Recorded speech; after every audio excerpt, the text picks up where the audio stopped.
بسم اللہ الرحمن الرحیم نحمدہ و نصلی علی رسولہ الکریم اما بعد عزیز طالبات السلام علیکم ورحمۃ اللہ وبرکاتہ۔ آسان اصول فقہ کے درس میں آج ہم استحسان کے بارے میں پڑھیں گے۔ گزشتہ دروس میں ہم نے پڑھ لیا تھا کہ ادلہ شرعیہ کی دو قسمیں ہیں، نمبر 1 متفق علیہ، نمبر 2 مختلف فی۔ تو متفق علیہ میں ہم نے پڑھ لیا تھا کہ 4 ادلہ شرعیہ ہمارے پاس کتاب اللہ، سنت، اجماع اور قیاس، ان کے بارے میں ہم چاروں کے بارے میں تفصیلاً پڑھ چکے۔ آج مختلف فی ادلہ شرعیہ جو ہمارے پاس 7 ہیں، ان میں سے پہلی قسم استحسان کے بارے میں پڑھیں گی۔ تو دیکھیں، استحسان کسی قوی تر دلیل کی بنا پر قیاس کے چھوڑ دینے کو استحسان کہتے ہیں، کہ ہمارے پاس کوئی قوی دلیل ہو تو اس دلیل کی وجہ سے قیاس کو چھوڑ دیں تو اس کو استحسان کہتے ہیں۔ تو جس قوی تر دلیل کی بنا پر اس قیاس کو چھوڑا جاتا ہے، اس لحاظ سے استحسان کی 6 قسمیں ہیں۔ نمبر 1 استحسان بالنص، نمبر 2 استحسان بالاجماع، نمبر 3 استحسان بالضرورہ، نمبر 4 استحسان بالعرف، نمبر 5 استحسان بالقیاس، نمبر 6 استحسان بالمصلحت۔ استحسان بالنص یعنی نص کی وجہ سے قیاس کو چھوڑ دیا جائے، اجماع میں اجماع کی وجہ سے قیاس کو چھوڑ دیا جائے، استحسان بالضرورت میں ضرورت کی وجہ سے قیاس کو چھوڑ دیا جائے۔ تو دیکھیں، استحسان بالنص، استحسان بالنص جس میں نص کی بنا پر قیاس کو ترک کر دیا جائے۔ قوی تر دلیل کی بنا پر ہم نے استحسان کی تعریف میں پڑھا کہ قوی تر دلیل کی بنا پر قیاس کو چھوڑا جاتا ہے۔ تو یہاں پر قوی تر دلیل ہمارے پاس نص ہے کہ نص کی بنا پر قیاس کو ترک کر دیا جائے، تو اس کو کہیں گے استحسان بالنص۔ جیسے نبی علیہ السلام نے شے معدوم کی فروخت سے منع فرمایا، یعنی کوئی چیز موجود ہی نہ ہو اور اسے بیچا جائے، تو اس کا تقاضا اب یہ ہے کہ بیع سلم جائز نہ ہو۔ اب بیع سلم کسے کہتے ہیں؟ تو خریدی جانے والی چیز بعد میں لی جائے اور اس کی قیمت پہلے دی جاتی ہے، تو اسے بیع سلم کہتے ہیں کہ جو چیز خریدی جا رہی ہو اس کو بعد میں لیا جائے اور اس کے پیسے اسی وقت دیے جائے، تو یہ بیع سلم۔ اب اس بات کا تقاضا یہ ہے کہ جو نبی السلام نے معدوم چیز کی فروخت سے منع فرمایا کہ بیع سلم بھی جائز نہ ہو، کیونکہ بیع سلم میں بھی جو چیز خریدی جا رہی ہے تو اس وقت موجود نہیں ہوتی، تو اس کا تقاضا، قیاس کا تقاضا یہی تھا کہ بیع سلم جائز نہ ہو۔ لیکن نبی علیہ السلام نے فرمایا من استوى فی ثمر فلیستف فی کیل معلوم ووزن معلوم الی اجل معلوم، کہ جو کوئی بیع سلم کرے فی ثمر پھلوں میں، تو چاہیے کہ وہ روکے رکھے فی قیل معلوم مقررہ پیمانے پر، وزن معلوم مقررہ وزن، اور متعین مدت تک۔ تو اس لیے سلم کی صورت میں قیاس کو ترک کر دیا گیا۔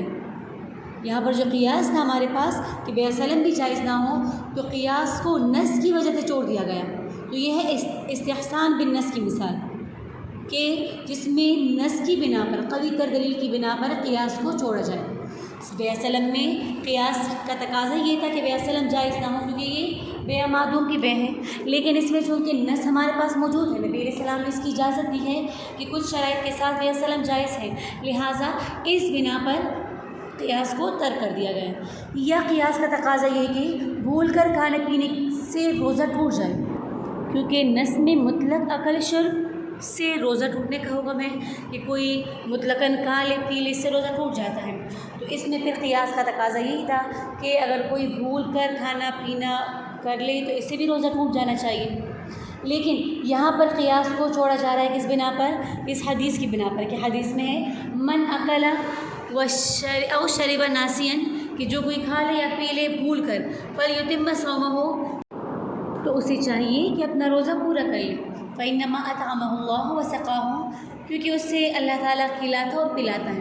تو دیکھیں، اس حدیث کی بنا پر اس میں تو صراحتاً موجود ہے کہ بھول کر کھانے پینے کی صورت میں روزہ نہیں ٹوٹتا، تو اس نص کی بنا پر بھی قیاس کو چھوڑ دیا گیا۔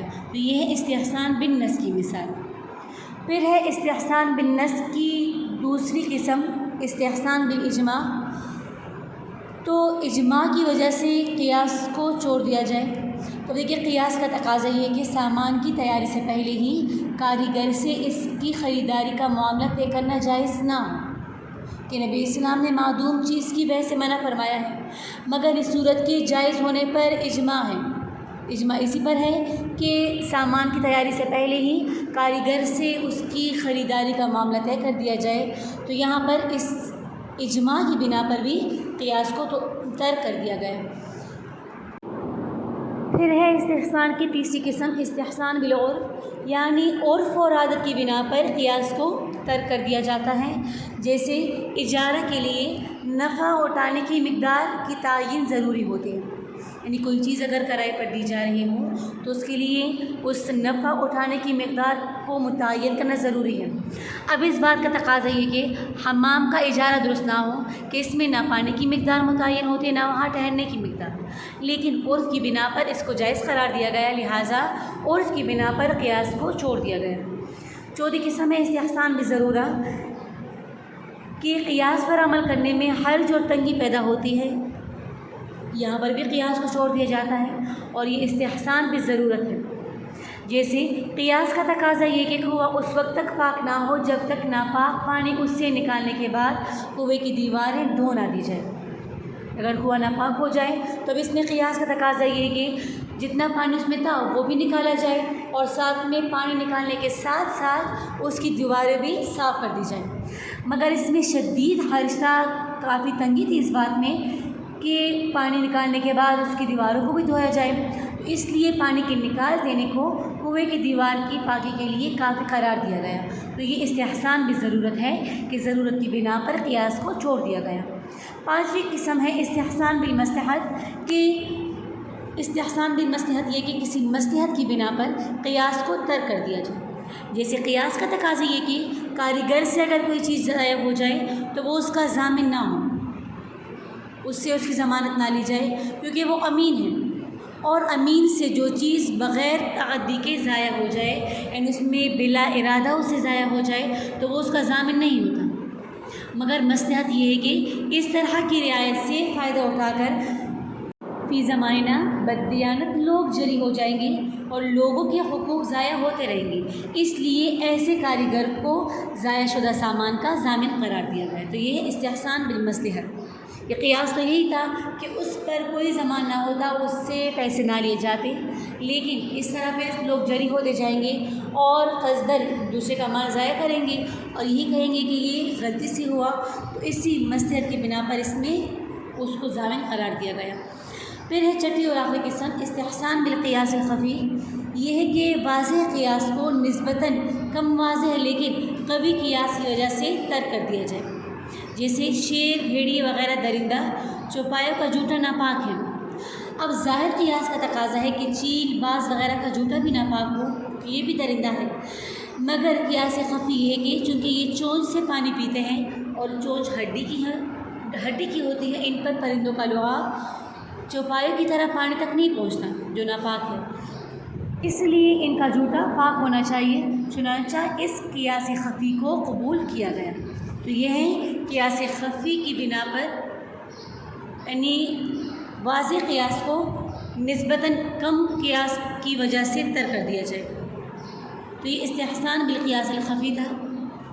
پھر آگے ہے تمرین، تو آپ لوگ خود ہی سبق دیکھ کر حل کر لیں اور یاد کر لیں۔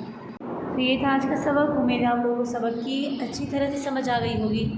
جزاک اللہ خیر لکم، السلام علیکم ورحمۃ اللہ وبرکاتہ۔